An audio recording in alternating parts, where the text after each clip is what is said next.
I'm Julie Brook, a legal editor and the blog manager at CEB. I'm here today with Jon Heywood, a CEB publications attorney and one of the editors for CEB's new book, Estate Planning and Family Law, A Guide to the Crossover Issues.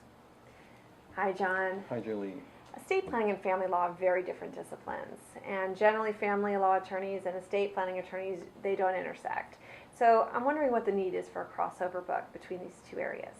Well, Julie, issues involving families often go well beyond one practice area. Specific laws affecting estate planning and family law have implications for property holdings and transfers, often with diverse results.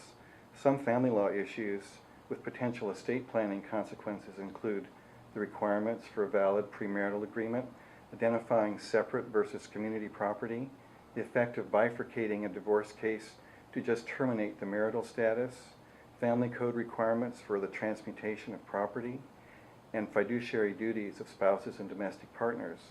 At the same time, someone seeking a divorce might have an existing will or trust that will have to be revised and taken into account by both the family lawyer and the estate planner.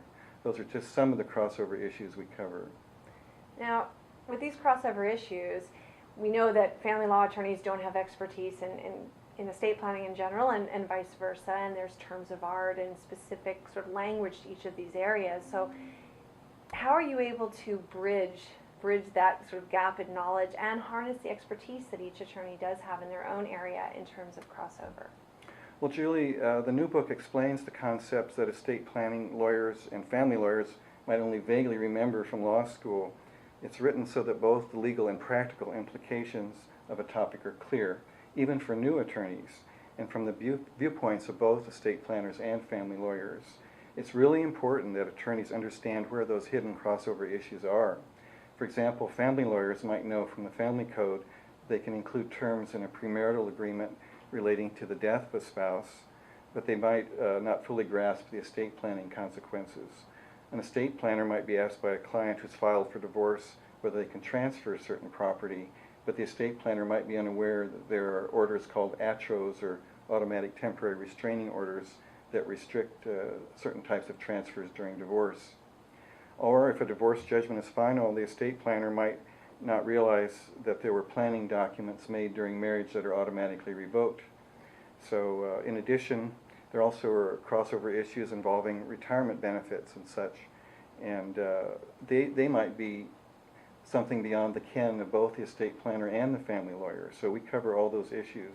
Also, it's important to remember that our authors are drawn from a pool of people who are both estate planners and family law attorneys. And so they provide not only really cogent legal analysis, but also practice tips and alerts. And there's even a glossary of estate planning terms in the book. Well, that's all very helpful. And what's also been helpful, I think, is the way that this book is organized. Mm-hmm.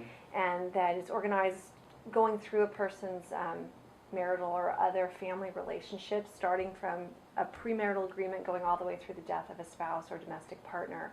How does this organizational structure highlight the crossover issues? Right. Well, you know, by organizing the book around the stages in a family relationship, attorneys can more easily identify issues in the context of their clients' real-world life situations. After all, each client that comes in the door presents a particular factual scenario. It might be an unmarried client, or someone who's married, or a registered domestic partner, or a client who's separated or in the middle of a divorce. And using the book, the attorney can quickly focus on the crossover issues by looking in the chapter that puts those all into context. Well, thank you very much, Jon, and thanks for viewing. I'm Julie Brook for CEB, your partner in practice.